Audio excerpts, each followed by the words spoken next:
Australia versus India మధ్య జరుగుతున్నటువంటి మొదటి టెస్ట్లో ఇండియా బ్యాటింగ్ డిపార్ట్మెంట్ నుంచి అలాగే బౌలింగ్ నుంచి ఘోరమైన పర్ఫార్మెన్స్ ఇచ్చారు. అంతేకాకుండా ఈ మ్యాచ్లో ఇండియా ఓటమికి ముఖ్యమైన కారణాలు ఏంటి, అలాగే ఇక్కడ పరిస్థితులను బట్టి ఎలా సెలెక్షన్ చేయాలో కూడా తెలీదు. మనం ముఖ్యంగా మన కెప్టెన్ తీసుకున్నటువంటి నిర్ణయాల మీద కొంత డిస్కస్ చేసుకుందాం. ప్లీజ్ ఫ్రెండ్స్, లైక్ చెప్తే లైక్ చేయండి, కొత్తగా వచ్చిన వాళ్ళు సబ్స్క్రైబ్ చేయండి.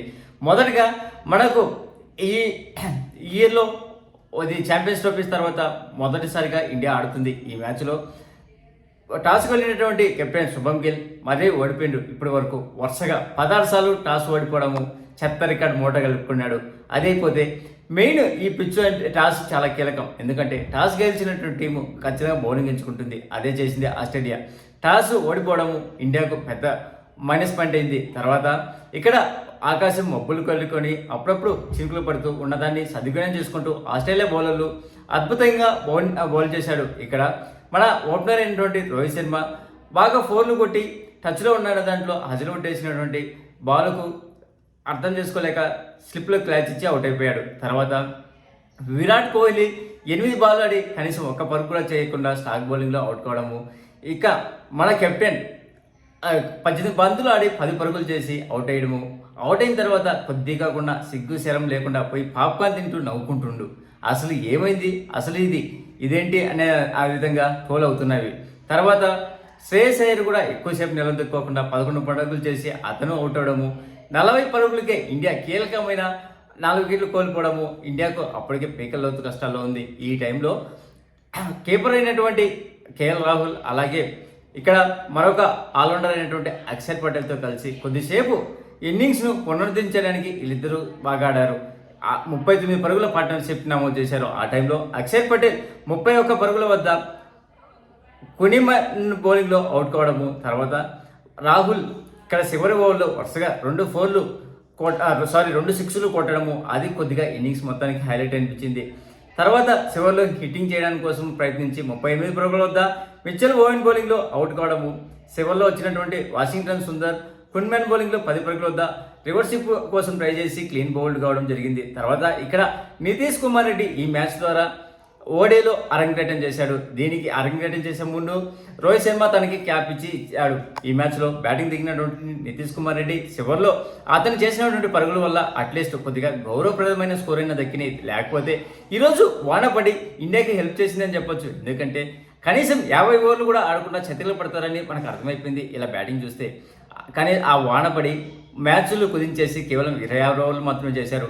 ఇక్కడ నితీష్ కుమార్ రెడ్డి చివరిలో 11 బంతులకు గాను 19 పరుగులు చేశాడు.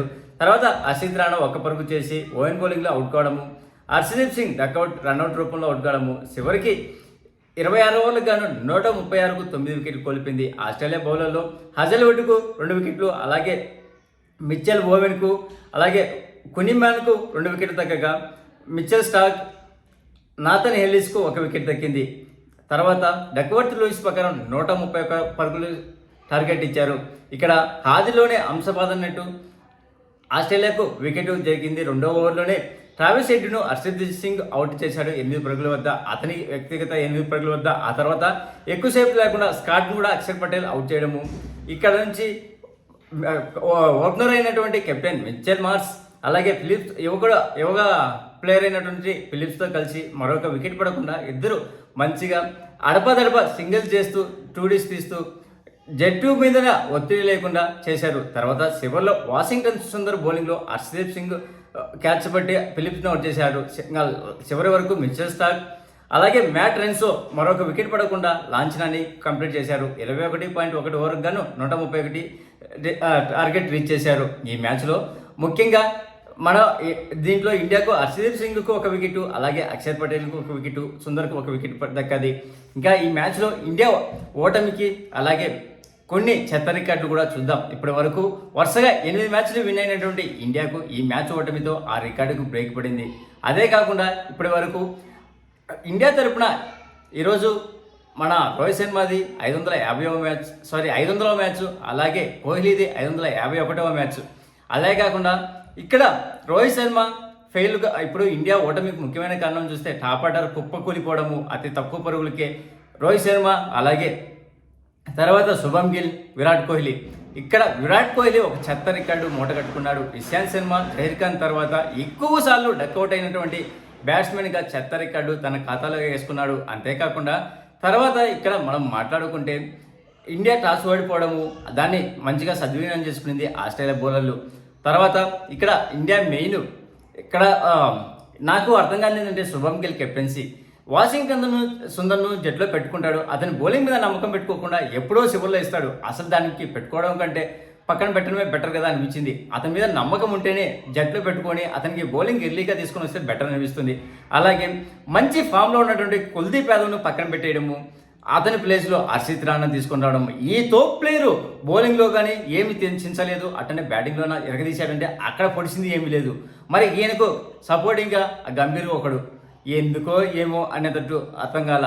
అదే సీనియర్ బౌలర్ అయినటువంటి సమీని పక్కన పెట్టినప్పుడు అజిత్ అక్క గారు చెప్పిన కామెంట్స్కు అతను రంజీ ట్రోఫీలో వచ్చి వికెట్లు తీసింది, ఫిట్నెస్ లేడుకుంటే వికెట్లు ఎట్లా తీస్తాడు.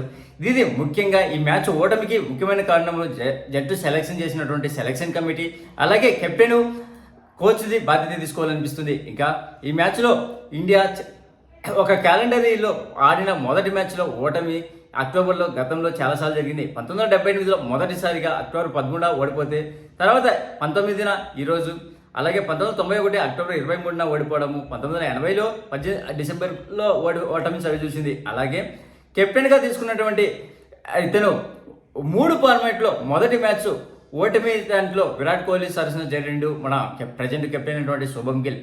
ఇంత చెత్త రికార్డులు మళ్ళీ నెక్స్ట్ మ్యాచ్లో అయినా కానీ పుంజుకొని మ్యాచ్ గెలిపిస్తారా లేదో చూడాలి. ఈ మ్యాచ్లో మెయిన్ మన బౌలర్లో నితీష్ కుమార్ రెడ్డి, హర్షదీప్ సింగ్ ఎకనామీ పరంగా చూస్తే 7 పైనే పరుగులు సమర్పించుకోవడం అదొక పెద్ద దెబ్బ అనిపించింది. ఓవరాల్గా అన్ని డిపార్ట్మెంట్లు ఫెయిల్ అయింది ఈ మ్యాచ్లో ఇండియా.